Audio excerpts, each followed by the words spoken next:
Hi, everybody.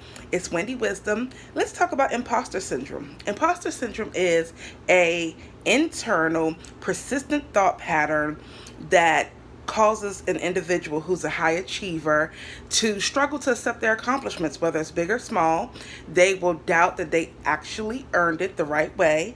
They will doubt that they deserve the accomplishments, the recognition.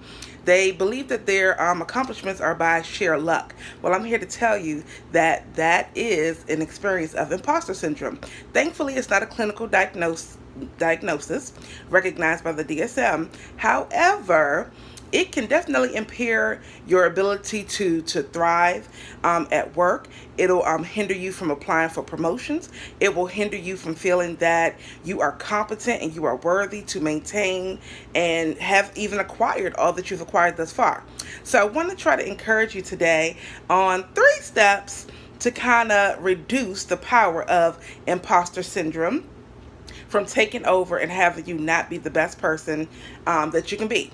So, first step I would suggest that has been helpful for me is one, write it down. Write down your thoughts about it. Where did it come from? What is the root cause of you doubting yourself? What is the voice on the inside of you that says, you know your idea is not going to be accepted? They're going to judge it. They're going to criticize you. Who are you to be great? You need to figure out where that voice came from. Was it from childhood? Was it a critical parent? Was it from your own failures?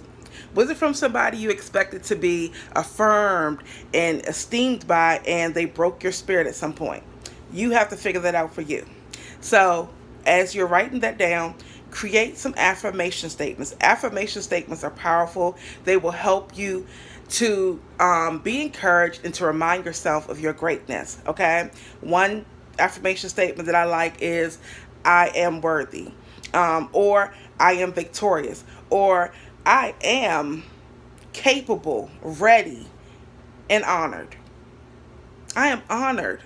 Whenever I remind myself that I am honored for this opportunity, I am honored to be here, it reduces any anxious distress and I'm able to push past any and all doubts. And so the second step I would suggest is that you do not focus on the individuals who are around you, who are thriving, who appear to be so ambitious and accomplished, and you just fear that, oh, maybe they're more disciplined than me, maybe they're smarter than me, maybe they deserve it more than I do. Because the thing is that we focus more on our flaws and, what we may think that we don't have because we know ourselves, right? But the thing is, you don't really know what that person has going on. You don't know if that person is struggling with imposter syndrome. You don't know what they've done to acquire what they've acquired because people are only going to tell you their idealistic version of, what they want you to know. Okay? So focus on yourself and focus on replacing the negative thoughts, the doubtful thoughts, the feelings of fraudulence. Replace them with more positive, more uplifting, more encouraging statements that will help you to silence this inner negative critic, okay? And so the third thing I would recommend that you do is talk about it. A lot of times we don't like to talk about the imposter syndrome or the fact that we don't want to apply for a position because we feel like, we may not get it for whatever negative reasons, or we just don't want people to judge us because this is a natural thing. But keep in mind, the imposter syndrome affects those who are high achievers, overachievers. They affect those who are very intelligent, and don't think that your colleagues and your peers don't know that you are great, you are intelligent, you are bright, you are capable, but you just don't have that confidence level, or you're just afraid to celebrate your successes because what they'll do is talk to you, try to pick your brain, see what you're working on, what you're doing, because they know the greatness in you. It's just time for you to line up with that and really believe it about yourself.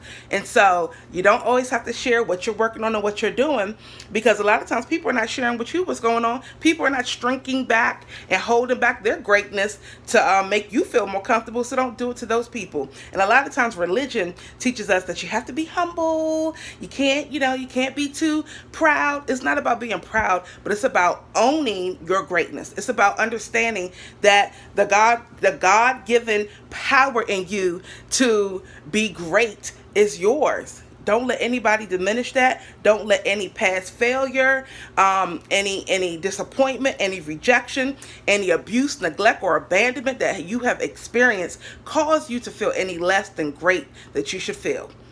Anyway, guys, so that's the Windism. Imposter syndrome must go, honey, okay? Believe that you're great. You've earned everything that you have, or you would not have it. You earned the right to be at the table wherever you are, whether it's a class you're taking, the home that you purchase. You've earned all that you have. Own it. It's not by luck, it's by your hard work. Take care.